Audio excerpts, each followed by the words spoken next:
Ilang taon ang lumipas pero bakit ganoon pa rin ang epekto ni Colton sa kanya? Nagagawa pa rin itong pabilisin ang tibok ng puso niya.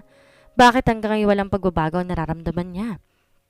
Denise, wala ka nang nararamdaman sa kanya. Si Zoren ang wala na sa sarili. Nanlaki para sa'yo at iba pa.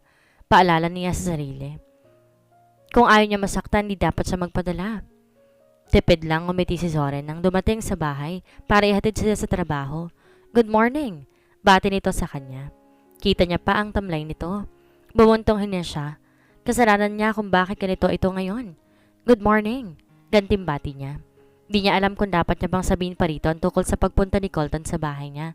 Baka masaktan lamang ito. Pero di ba mas masasaktan ito kung maglilihim siya? Si Colton, galing siya rito kagabi. Di nakatiis sa sabi niya. Uminto si Zoren sa pagbubukas ng kotse at humarap sa kanya. Bakas ang takot sa mata nito. Nakita rin niya ang talim sa mata nito pero saglit lamang iyon.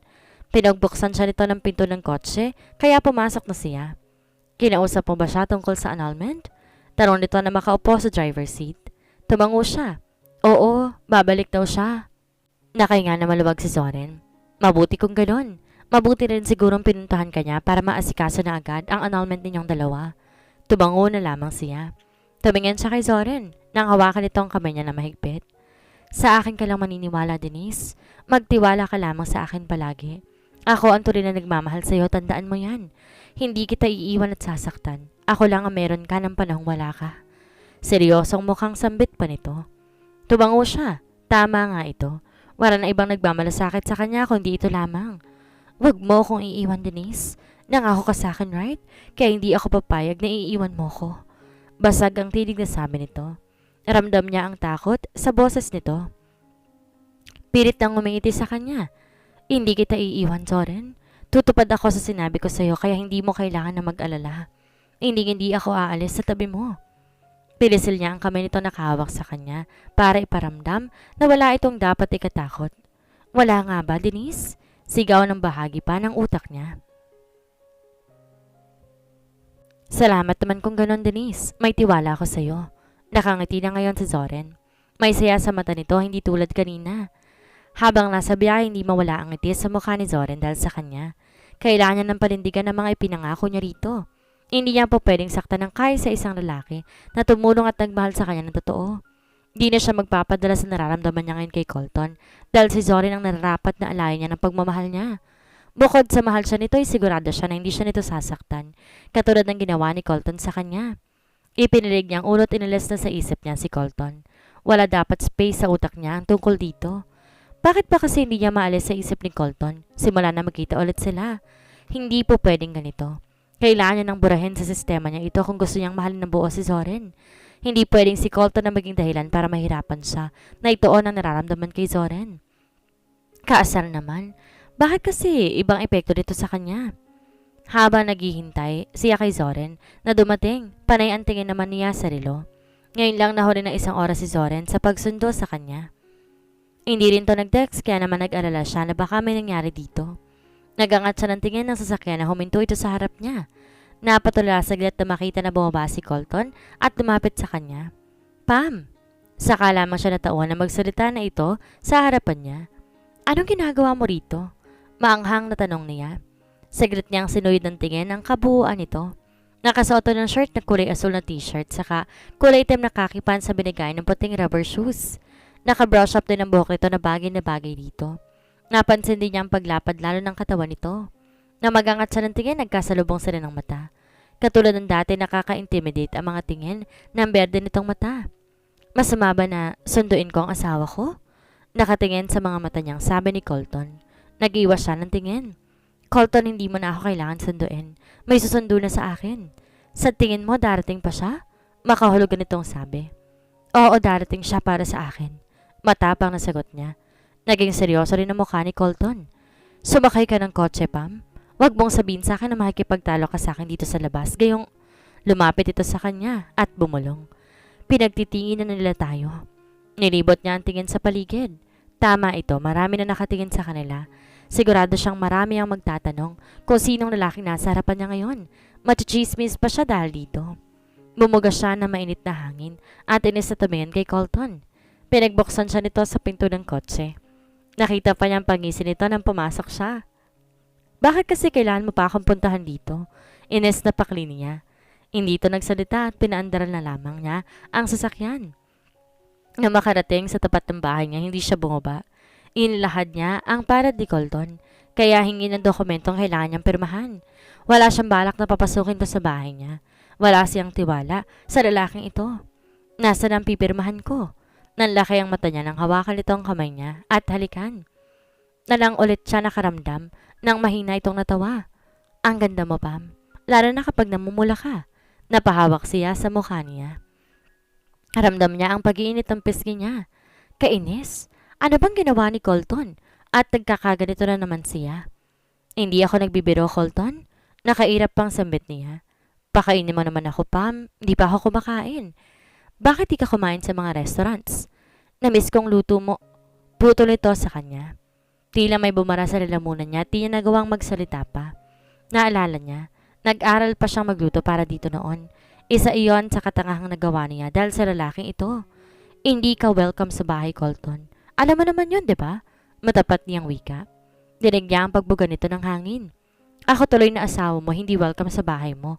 Samantalang ang lalaking yun, welcome dito? May pagkaba na sasabi pa nito. Bumaba siya ng kotse. Bumalik ka na lang.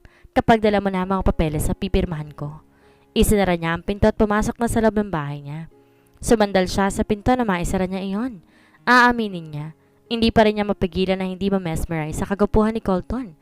Bakit pa kasi ang gwapo nito sobra? Mahina niyang iniuntog ang sarili sa pinto. Kaasar, hindi pwedeng palagi nito makita dahil masisira ang pader na naligay niya sa puso niya para dito. Habang nagluluto siya ng pakbet at pritong isda, ay hindi niya napigilan na isipin si Colton. Namiss ko ang luto mo, Pam. Hindi ba ito nilulutuan ng Patricia na yun? Inis kong tanong sa utak. Hanggang ngayon, masakit pa rin isipin na hindi siya nito minahal. Ginamit lang siya na parang isang bagay. At matapos magluto ay naghain siya para sa kanila. Nakapagtataka na hindi naman nag-text o tumawag sa kanya si Zoren. Hindi siya sanay na hindi ito nagpaparamdam sa kanya. Nag-message na rin siya rito pero hindi ito nagre-reply. Bago pa siya makasubo, ay nakarinig siya ng pagkatok sa pinto. Tumango siya at nabungaran niya si Colton at nakangiti iyon sa kanya. Napasimangot siya. Ano na naman ba? May kailangan ka ba? Tanang natanong pa niya. Ganon pa rin ang suot nito. Papasukin mo naman ang asawa mo, Pam. Kanina pa ako dito sa labas. Hindi kita pinaghintay sa labas. Kasalanan mo yan. Masungit niyang basag dito. Ayaw mo kasi akong papasukin eh. Hirit pa nito. Napakamot siya sa ulo. Bakit ba ang kulit mo? Humawak ito sa tiyan at nagpapaawang tumingin sa kanya. Shocks! Bakit ang gwapo naman ito? Nagugutom na talaga ako, Pam. Baka mag-ulcer na ako nito. Paawa pa nito. Nag-iwas siya ng tingin at umirap. Pasok na. Pagkatapos mong kumain, umalis ka agad. Para tong batang tuwang-tuwang pumasok sa loob. Naghain siya para dito. Nakita niyang nalokot ang mukha nito na makita ang pakpet. Isa ito sa napansin niya noon kay Colton. Hindi nito gusto ang amoy ng alamang. Ayaw mo yata ng pagkain niyain ko eh. Kung ayaw mo, pwede ka nang umalis. Agad nang umiling si Colton. Hindi, Pam. Gusto ko nga ang ganitong ulam. Napipilitan ang ngiting sabi nito. Lihim siya napangisi na may naisip. Tumayo siya. Nalagyan ng maraming pakbet ang plato nito. Kainin mong lahat yan, ha? Masarap to, di ba? Sabi niyang may ngiti, kunwari sa labi. Muntik siyang matawa na makitang ilang beses na paglunok nito. Namamawis din ang mukha nito. Napalunok si Colton habang nakatingin sa hawak na kutsara na may gulay. Pikit ang matang, sinubo niya iyon at tila hindi humihinga na nginuya ang pakbet. Pigil niya ang tawa habang nakatingin sa gwapo mukha nito. Habang nalulukot yon kapag umunguya. Masarap, diba? Pangaasar niya. Nagmamadaling uminom ito ng tubig. Napamaang siya. Kahit hindi ito gusto ang pagkain, ay naubos ito iyon. Napangiti siya't nangalumbaba nakatingin dito. Siguro siya na madadala ito bumalik sa bahay niya. Napalunok siya at di sinasadyang mapatingin siya sa labi nito na nabasa ng tubig. Parang ang sarap halikan. Wait, what? Halikan? Shucks, ano bang iniisip niya? Ito na naman siya at naaakit. Iniiwas niya ang tingin. Baka kung saan pa humantong ang utak niya sa pag-iisip ng hindi maganda. Nakakain ka na? Kaya mamaya baka pwede ka nang umalis. Baka naman nagdadahilan ka na naman. Colton? Hindi nakatingin dito ang sabi niya. Salamat sa pagkain, Pam. Hindi ko gusto kasi may, ano bang tawag doon? Ano ba ulit yon? Alamang? That's right, alamang. I enjoyed the food kahit may alamang. Masarap ka kasing magluto, Pam.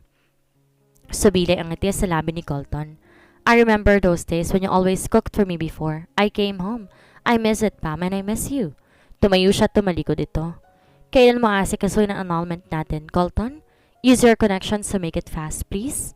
Pilit niyang pinigilan ang luha, pero tumulo yun ang hindi niya namamalayan. Why? It still hurts? Is she really ready to let him go? Mahina niyang kinurot ang sarili para magising. This is the right decision, Pam. Para sa iyo at kay Colton, ito ang tamang desisyon. Masasaktan ka lang kasi sa kanya. Hindi siya papayag na masaktan muli. Nakakapagod magmahal ng tao na alam mo naman na hindi ka kayang mahalin. Sasaktan at paasahin ka lamang sa wala. Sa bandang huli, ay madudurog ka lang at walang matitirang na sarili mo kundi puro awa. Nakagat niya ang lalabi nang maalala kung paano siyang ginamit ito.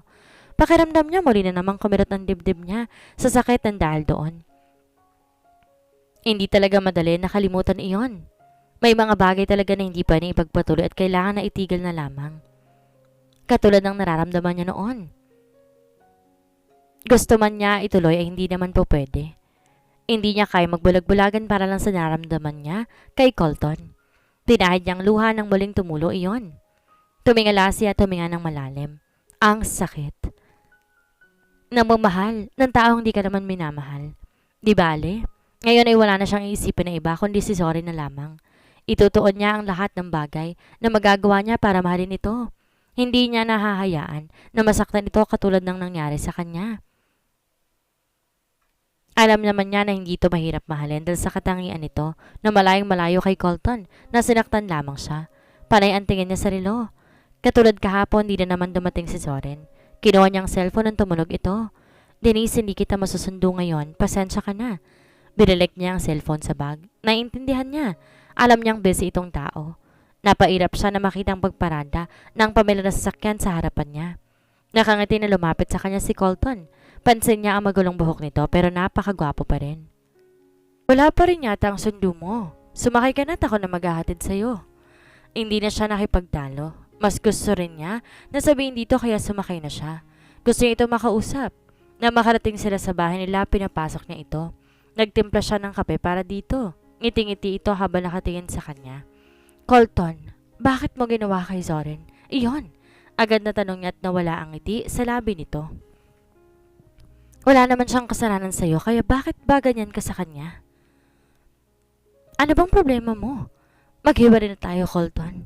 Gusto ko na sana ng tahimik at walang gulong na hiwalayan.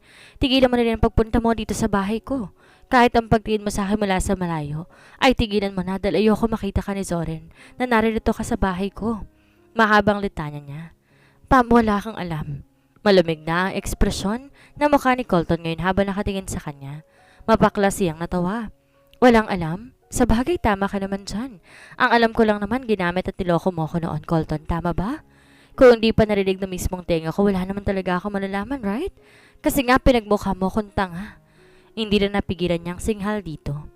Pumikit siya para pakalmahin ang sarili. Pilit pinigilan din niyang luha sa mga mata bago dumilat at sinalubong ng tingin ang mata nito. Colton, di ba gusto mong sumaya? Ito na yun. Magiging masaya ka na. Kaya nga dineklara mo na akong patay, di ba? Damn! Who told you that? Galit na singhal ni Colton. Nakatayo na to ngayon at galit ang mga mata na nakatingin sa kanya. Hindi mo na kailangan malaman. Hindi ako tumigil sa paghahanap sa'yo, Denise. Putol ni Colton sa kanya. Kahit na may nakitang bangkay at nag-match sa DNA mo, hindi pa rin ako tumigil sa paghanap sa'yo because I knew that you are alive. I feel it. Kahit kailan hindi ako naglabas sa media ng kahit anong balita tungkol sa'yo. Sino ba nagsabi sa'yo niyan? Napamaang siya sa sinabi nito. Kahit kailan hindi kita pinatay sa isip at puso ko, Denise. I spent too much time just to find you. I spent a year to find you because I don't believe that you're dead. Lumapit ito sa kanya at tinaas ang mukha niya na umiiyak na. Nahihirapan akong hanapin ka, Denise, because someone is blocking all your information. That's why it took years for me to find you. Muling tumulo ang luha niya. Sa tingin mo, naniniwala ako sa'yo? Natigilan si Colton sa sinabi niya. It doesn't matter now, Denise. Ang mahalaga ay nahanap kita. Bumaba ang mukha nito at nilapat ang labi sa labi niya. Napapikit siya pero agad din na itulak ng malala si Zoren. Shucks! Muntik na siya magpadala. Bumuntong hininga si Colton. I'll go ahead, Denise. Lock your door. Ayoko na makita na nagpapasok ka na ibang lalaki sa bahay mo maliban sa akin. Seryosong saan nito. I am still your husband, so follow my command. Sabi nito bago umalis sa harapan niya. Naiwan siyang umiiyak na may kalituhan sa utak. Ang sabi ni Zoren, dineklara ni Colton at pamilya niyang patay na siya. Pero tinanggi yun lahat ni Colton? Hindi magagawa ni Zoren lokohin siya, kaya hindi siya naniniwalang basta sa sinasabi ni Colton. Bakit naman magsisinungaling si Zoren sa kanya, hindi ba? Mabait at mapapagkatiwalaan si Zoren. Kapag may hinala siya na nagsisinungaling sa kanya si Colton. Pero bakit naman to magsisinungaling sa kanya? Ano naman ang dahilan? Denise? Natauhan siya ng tawagin siya ni Zoren. Bakit? Bumuntong hininga ito.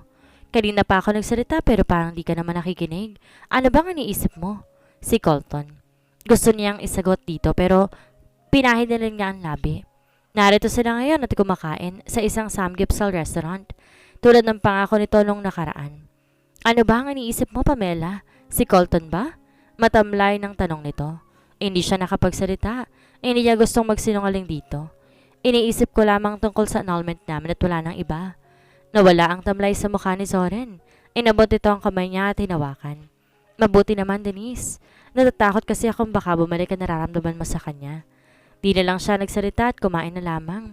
Di niya alam kung bakit nakakaramdam siya ng lungkot gayong kasama naman niya si Zoren. Parang may kulang na hindi niya matukoy kung ano. Ipinilig niyang ulot pilit at tinuon ang atensyon kay Zoren. Matapos kumain, namasyal pa sila ni Zoren sa isla. Pagkatapos mamasyal, inihatid siya nito. Sana nag-enjoy ka sa date natin, Denise, kasi ako, nag-enjoy talaga. Nakasama ka. Inawakan nito ang kamay niya at saka hinalikan. Umiti siya dito. Nag-enjoy ako, Zoren. Totoo sa loob ng wika niya. Inalikan siya dito ng mabilis saka umalis. Pagpasok, pinuksan niya ang ilaw. Muntik pa siyang mapatili sa gulat na makita si Colton na nakaupo sa sofa at nakadikwato na nakatingin sa kanya na para bang isang hari.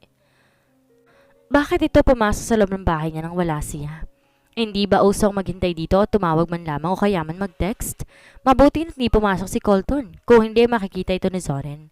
Di niya gusto magpang-abot ang dalawa lalo na ngayon. Inihintay kita. Kaswal na sagot nito. So, nag-date kayo ng lalaking yon? Umalis ka na kung hindi tungkol sa annulment na pag-uusapan natin. Hindi siya sanagot ng tanong ni Colton. Tsaka pwede ka? Huwag kang pumapasok sa loob ng bahay ko. Hindi ka welcome dito, sinabi ko na sa'yo, di ba? Asawa mo ako, kaya pwede akong pumasok dito anytime, Denise. Ang lalaki yun ang bawal dito. Lukot ang mukhang wika nito. Napamaang siya na mapansin ang suot nito. Nakasando lang ito at isang short shorts. Ano to, Colton? Bakit nakaganyan ka? Wala ka sa bahay mo, kaya bakit ganyan? Napapanunok na sabi niya at saka nag-iwas ang tingin dahil kita niyang muscle sa mga braso nito. Mahina niyang kinurot ang sarili para mapigilan ito na sulyapan uli. Dito ako matutulog, Denise. Miss na kasi kita kaya from now I will live here. Ano? Nanlalaki ang butas ng ilong at mata na hiyaw niya. We must live together, Denise. I'm your husband and you are my wife. So I am staying here for good. Colton naman, nakadrugs ka ba? Di makapaniwalang tanong niya. Kung ano-ano nang naiisip nito. Shucks! I don't do drugs, Denise. I am sane and handsome as always. Napahalukip-kip pang sabi nito. Napasentido siya. Look, maliit lang ang bahay ko at sisikip kapag nandito ka. It's okay, Denise. I will adjust myself. Baliwalang sagot nito. Nagpapadyak siya sa asar niya. Colton, we are getting an annulment. Nakakalimutan mo ba? Naubusan ng pasensyang sabi niya. So? Tumingin sa kanya si Colton. Hindi pa analang kasal natin, Denise, kaya hindi pa tayo hiwalay. Saka mabuti rin andito ako para hindi ka na sumama sa iba. From now on, ako na ang maghahatid at pagsusundo sa iyo at hindi ang lalaking iyon. Bakas ang pagkabana sa boses na wika nito. Gigil na gigil siya rito. Ano ba ang gagawin niya para umalis ito ng bahay niya? Bumaga siya ng hangin at pinakalma ang sarili. Walang mangyayari kung unahin niya pang init ng ulo pero shocks, nakakainit talaga to ng ulo. Ang tigas naman kasi ng ulo na para bang di nakakaintindi. Si Colton ba talagang lalaking kausap niya ngayon? Daig pa nitong ibang tadol sa kakulitan. Colton, my boyfriend na ako. Naiintindihan mo ba? Hindi po pwede na magsama pa tayo sa isang bubong. Tsaka nasan ba yung girlfriend mo? Bakit hindi ko sa kanya makatira? Wala na ba itong pera? Nalugi na ba ang business ito kaya't sa kanya ito na ngayon nakikisiksik?